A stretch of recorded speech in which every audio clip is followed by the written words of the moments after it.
I do not know what to make of Paul George anymore, but all I know is that the Clippers have forced a game 6 that will be played Wednesday night. Clippers win tonight 116 to 102 over the Phoenix Suns. They now still trail in the series 3-2. However, game 6 will be played in LA as the series now goes there, and the Suns will have to wait another couple days to make their first finals appearance since the good old Charles Barkley days.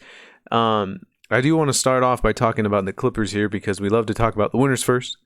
I think we need to give Ty Lue his respect.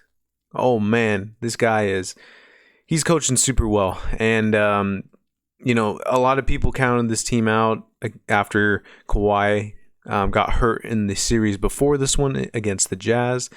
And, you got the announcement that Zubac wasn't playing tonight, and he's not like a key piece. However, they were playing him more than they had in the previous series against the Jazz. But, it almost looked like they just didn't need a big guy out there tonight. They were shooting at a great click. They were shooting an effective field goal percentage of 60.7. Pretty good. And compared to the Suns shooting 50.6, whenever you have a margin that big, you're gonna win the game more times than not, for sure. So I do want to talk about Paul George going off. I mean, guy scores 41, 6 assists, 13 rebounds, 15 of 20 from the field. I mean, he just looked like, that Oklahoma City top 3 MVP vote getter Paul George tonight. He just was in rhythm, and he just was in attack mode. And again, when you have your leader and your best player on the team, he really just, when you have him step up in a big stage, it inspires everybody else. And he got some help tonight, which was huge, but he still dropped 41 against his Suns team.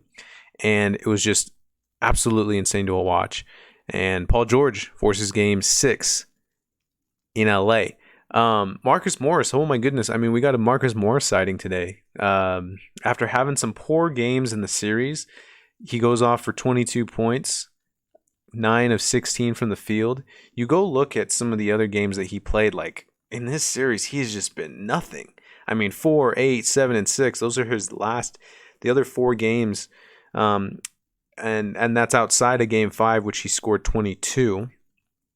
But I mean, it's kind of crazy to see him today get that 22 points and really kind of arrive to the series. And it was good. I mean, it was good for the Clippers to be able to get that from him. He gets 22. Reggie Jackson continues to do his thing where he, can just make plays, hit threes. He hit 4 tonight, and just be just a guy who can be able to go get a couple buckets here. I mean, he's been great in these playoffs and has really shown a lot of value. And while I don't know if he's like the greatest starting point guard ever, he definitely fits for his role of what they need him to do here, which is play off the ball when, the big two of George and Kawhi when he's healthy, be able to hit your shots when you're not the one who's on the ball, and just continue to be aggressive. I mean, he's aggressive. Finishes the night with 23 points again. And Morris also, they kind of got him in a rhythm to start the game. And we'll talk about kind of the 5 out again here, which is something that I just love to see. I know it may be a direction of the NBA that some people are uninterested in, but I welcome it. You watched the Clippers just be able to gang rebound today and make sure that they weren't going to give up any second chance points. Ayton has 3 offensive rebounds, and then Torrey Craig had 2 today, and that was it. I mean, they did a fantastic job of being able to contain DeAndre Ayton from kind of getting a couple other points from offensive rebounds. So that was huge. And it's just an interesting style of basketball that works and can provide them offense, open up some mismatches. And they really had to lean on that without Zubac and them not really playing DeMarcus Cousins a whole lot of minutes, which in his minutes, I mean, he kind of does that thing again where he plays not a whole lot of minutes, but he comes in and is an absolute boost off the bench. I mean, he ends the night with 15 points off of 12 shots, and he only had 11 minutes of playing time. So DeMarcus Cousins comes in, a little spark off the bench from your center, which you don't see in the NBA anymore, and was definitely a big boost for them.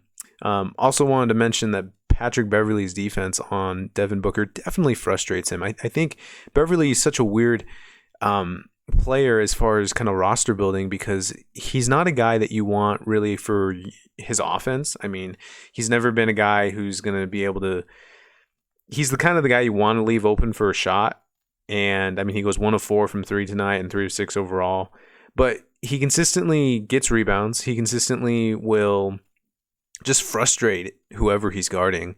And he did it against the Jazz in the last series when they went up against Donovan Mitchell. And these younger players definitely get frustrated when they're not kind of getting in their rhythm and in their groove at all. So Patrick Beverley absolutely does it again, where he just is frustrating to play against.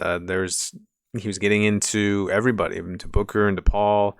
He's a frustrating guy to kind of get around and have be on you. I'm pretty sure every time Booker touches the ball and it's Beverley on him, there's a little bit in his mind that's saying, "Oh, gotta deal with this guy again," and just that little bit of uncomfortable feeling is enough to throw a guy a little off his game.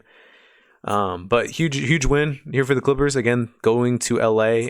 This is what I was thinking when they were tied 2-2 with Utah, is that everyone was saying, oh, Utah, Vegas has Utah as like almost a 10-point favorite with the Kawhi news coming out. And I kind of just thought to myself, like, these game fives are interesting because regardless of wherever you're at the series, you have a situation that you don't really face a whole lot in the series when you're not the home court team, the team with the home court advantage. And in this game, the Clippers basically just got to say, okay, if we can win this one, we were close in Game 4, we beat them in Game 3, we were very close in the other games. Like, if we can just get this one in Phoenix, we can force a game on our home court that will then force a Game 7, and then from there we just have it's one game. So you got to be able to think like that. And so in the last series against Utah, like, they say to themselves, okay, it's a 3-game series. We just need to win 2 of these games. And if we can steal this one in Utah, that would be huge, because then not everything is it's not really an elimination game for us, the Clippers, if we're up 3-2 against the Jazz, and that's what they did. They beat the Jazz in Utah. So I feel like a similar situation here. Like, if we can just get home, right? Like, and win this game and then go home, it will do the big things. And I think they played like that today. All right, let's talk about the Suns. They had a really bad shooting night tonight. They, again, shot 50.6 effective field goal percentage.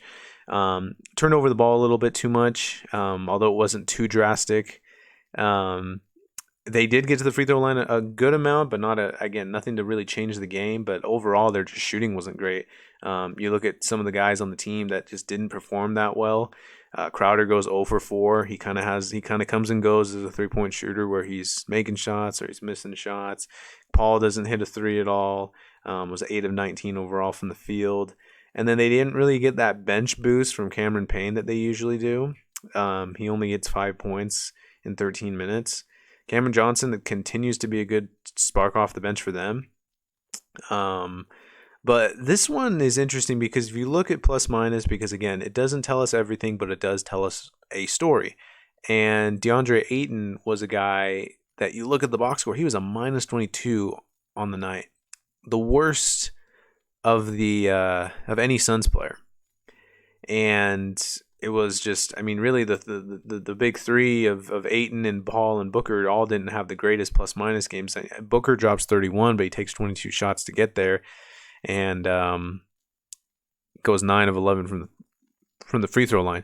So my thing now becomes this for the Suns. Like, they got to be aggressive, because in the beginning of this game, it definitely looked like they weren't playing with that much aggression.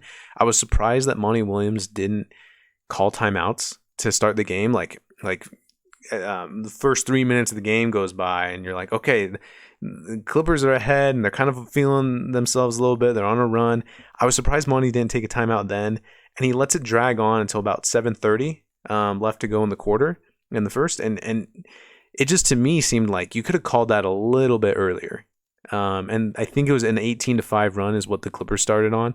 And so I just was a little surprised that he let it go on that much. I definitely felt like at the 9-minute mark, you got to call timeout and say, okay, let's regroup. Let's, get ourselves figured out there. And, that, again, while the first quarter doesn't win you the game, it definitely can set the tone of potentially losing a game. But it was just an interesting game overall for the Suns as nobody really stepped up.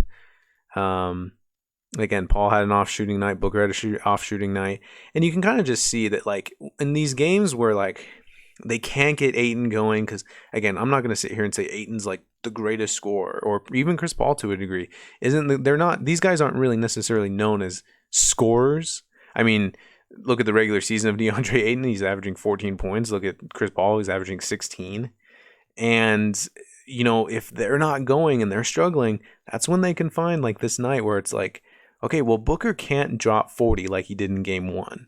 He can't do that consistently, right? So he drops 40, 20, 15, 25, 31, right? Like, so if we can just make sure other guys don't beat us like Paul did and, going 22-8 in the last game, or excuse me, in the 18 for 7 in game 4, and just looking pretty solid overall. I mean, Ayton as well.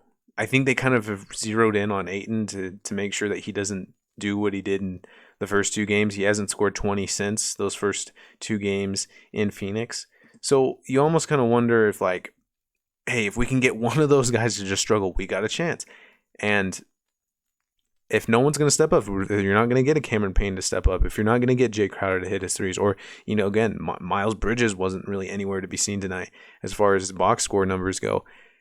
If you can't get any of these guys to step up and they're giving you single digits, 4 and 5 points respectively to Crowder and Bridges, you're not going to be able to win. You're not going to be able to beat a team that on the other side with the Clippers that has really 3 known scorers that can be able to make something with Marcus Morris, Paul George, and Reggie Jackson. So I ultimately think the Suns can win, but I think this is going 7. I really do. Clippers are shooting when they are shooting as well as they did tonight, they can do some damage. I ultimately I'm not going to sit here and say Phoenix is like in a bad situation. I ultimately think they can win the series. I wouldn't be shocked if they go in and win game 6, but I think aggression is something that they definitely need to kind of get figured out, because this is the conference finals. You're 1 win away from the NBA finals and you can't win it on your home floor.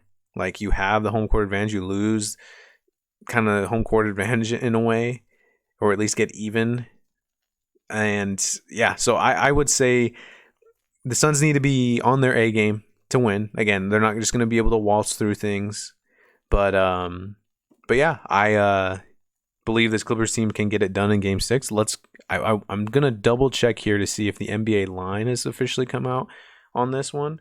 I don't think it has, but let's double check. It hasn't come out yet. So we'll definitely see what happens with the Suns. I think they'll win the series, but whether that comes in Game 6 or 7 is yet to be determined. Game 6 is on Wednesday, and we'll catch you later.